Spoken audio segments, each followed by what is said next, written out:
फिर जो है ये खूब पड़ताल की इन्होंने, अफसरों से की, इधर की उधर की, मेरे गांव में ढूंढा, रिश्तेदारों से पूछा, सबसे पूछा, इन्होंने व्यापारियों से पूछा, जितने लोगों को लाइसेंस दिए गए थे सबसे पूछा, भाई किसी ने पैसे दिए? सबने ऑन रिकॉर्ड कहा जी कोई नहीं दिए, ना किसी ने मांगे ना किसी ने दिए, सबने ऑन रिकॉर्ड क्या रखा है एजेंसीज के स्टेटमेंट में।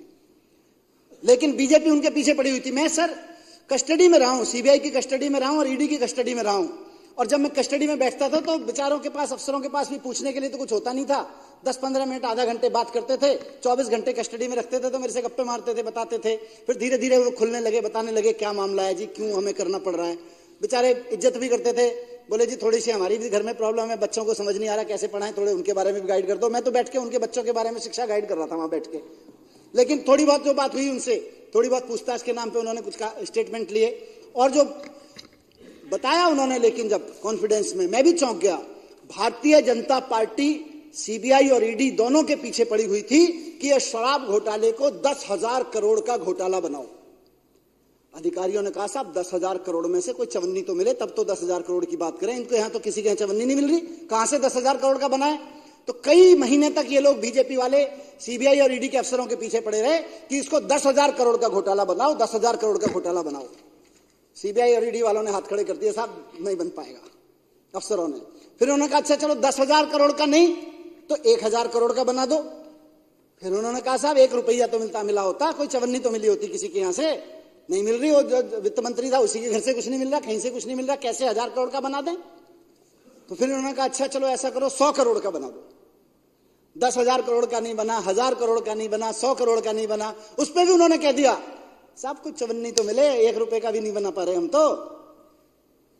तो फिर इन्होंने उनको जो भी किया होगा, डराया धमकाया होगा, जो भी किया होगा। फिर किसी को पकड़ा, इसको पकड़ा, उसको पकड़ा, इधर से पकड़ा, जेल में डाला, उसके ऊपर वही आरोप लगाए आतंकवादियों वाले, ड्रग माफिया वाले। तो जो आदमी 10-10, 12-12 बार कह चुका था साहब मेरे से तो मांगा नहीं, मेरे से तो किसी ने पूछा नहीं, मैंने तो किसी को दिया नहीं, उसके स्टेटमेंट है उन लोगों के।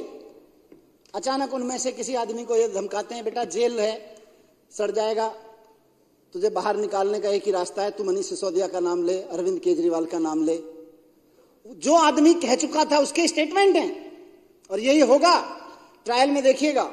जिसके स्टेटमेंट हैं कि साहब मैं तो कभी मनीष जी से कभी कहीं मिला भी तो मेरी तो हिम्मत ही नहीं पड़ती थी उनसे बात करने की। जो आदमी रिटन में स्टेटमेंट दे रहा है इन्वेस्टिगेशन में कि मैं तो कभी मनीष जी से मिलता था, मेरी तो हिम्मत ही नहीं पड़ती थी बात करने की, उसको जेल में डाला।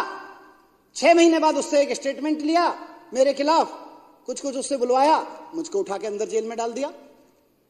जब मेरी बेल का मैटर ऑनरेबल सुप्रीम कोर्ट में पहुंचा, ऑनरेबल सुप्रीम कोर्ट ने ऐसे ही इनकी हरकतों के कारण कहा था कि तुम जो ये कानून के सबूत लेके आए हो, जो सो कॉल्ड तुम्हारे सबूत हैं, 2 क्वेश्चन में फ्लैट हो जाएंगे तुम्हारे सबूत। ये बात सारे अखबारों में फ्रंट पेज पे छपी थी जब मैं जेल में था। 2 क्वेश्चन में फ्लैट हो जाएंगे तुम्हारे सारे सबूत, ये ऑनरेबल सुप्रीम कोर्ट ने कहा है। ये सबूत लाए हमारे खिलाफ, जिसको ऑनरेबल सुप्रीम कोर्ट ने कह दिया भाई 2 क्वेश्चन में फ्लैट हो जाएंगे जब ट्रायल में चलेगा तो।